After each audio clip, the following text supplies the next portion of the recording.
एक बार दो मित्र थे, दो भाई थे, दोनों जंगल में तप करने के लिए गए। एक बैठा इमली के झाड़ के नीचे और एक बैठा पीपल के झाड़ के नीचे।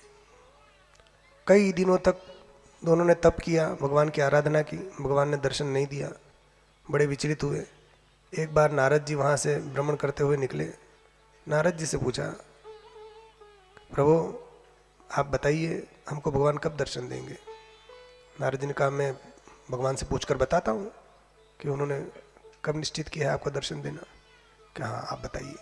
नारद जी गए वैकुंठ, पूछा, भगवान आपके दो भक्त पृथ्वी पर तप कर रहे हैं, आप उनको कब दर्शन देंगे।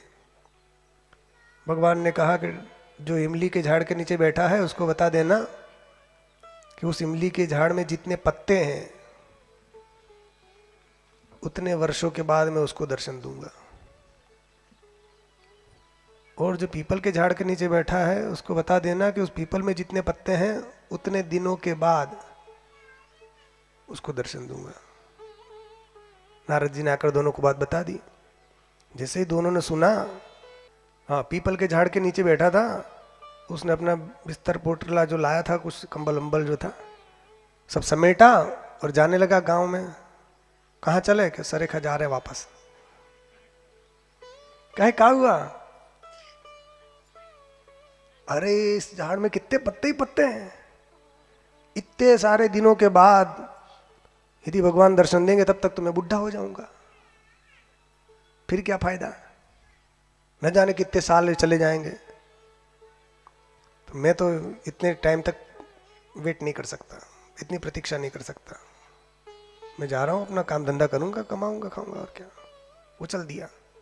दूसरे के पास गए, इमली के पत्ते छोटे छोटे रहते, वो बहुत सारे रहते। उसके पास जाकर कहा कि तुझे भगवान ने कहा है इसमें जितने पत्ते हैं उतने वर्षों के बाद तुम्हें दर्शन देंगे। जैसे उसने सुना, नाचने लगा, कूदने लगा, बड़ा प्रसन्न हो गया।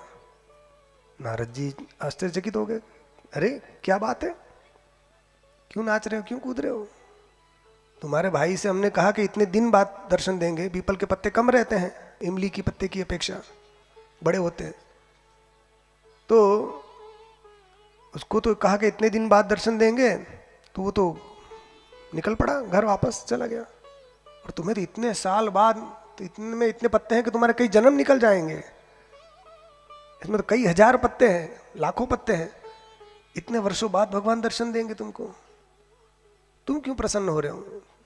तो वो बोला कि नारद जी मैं इसलिए प्रसन्न हो रहा हूं क्योंकि कम से कम ये निश्चित तो हो गया कि भगवान मुझको दर्शन देंगे। भले ही आज दें या कल दें या हजारों वर्ष बाद दें, देंगे ये पक्का हो गया, क्योंकि भगवान ने कहा है, भगवान असत्य बोलते नहीं है। इसलिए बस मैं इसीलिए प्रसन्न हूं कि पक्की मोहर लग गई, मैं असफल नहीं होऊंगा, मेरा परिश्रम व्यर्थ नहीं जाएगा। इस प्रकार बड़ा प्रसन्न होकर नाच रहा था, कूद रहा था। उसी समय साक्षात श्रीमन नारायण उसके सामने प्रकट हो गए और उसको दर्शन दिया। बोलो श्री कृष्ण चंद्र भगवान की जय हो। उसी समय उसको दर्शन हो गया। जैसे भगवान को देखा, प्रणाम किया, स्तुति की और पूछा, महाराज इतनी जल्दी कैसे?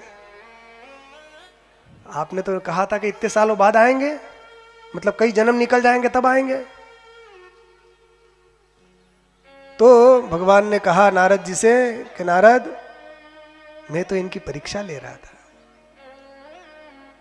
मैं देख रहा था इनके अंदर कितना धैर्य है।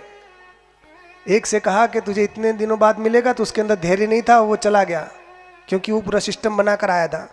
इतने दिन तक भगवान की आराधना करूंगा, फिर भगवान दर्शन देंगे, फिर ये वरदान मांगूंगा और घर में आकर फिर ब्याह करूंगा, बच्चे होंगे, मौज से रहूंगा। सिस्टम पूरा बनाकर आया था। और ये जो था, ये मुझसे प्रेम करता है, इसने कोई भविष्य की चिंता नहीं की,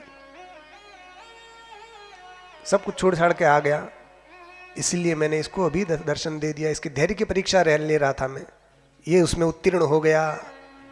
अरे भगवान को दर्शन देने के लिए बहुत समय की आवश्यकता थोड़ी रहती है।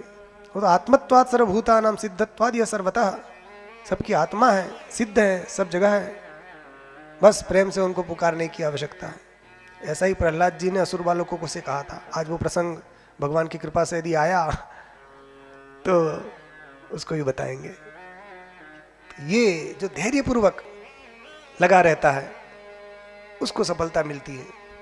तो भगवान ने उसकी परीक्षा ली थी, परीक्षा में वो उत्तीर्ण हुआ और अंत में उसको भगवान का दर्शन हुआ। और उस भगवान की प्राप्ति हो जाने के बाद फिर कौन सा पदार्थ संसार में है जो अप्राप्त हो जाए, सब प्राप्त हो जाता है। इसलिए धैर्य रखना चाहिए।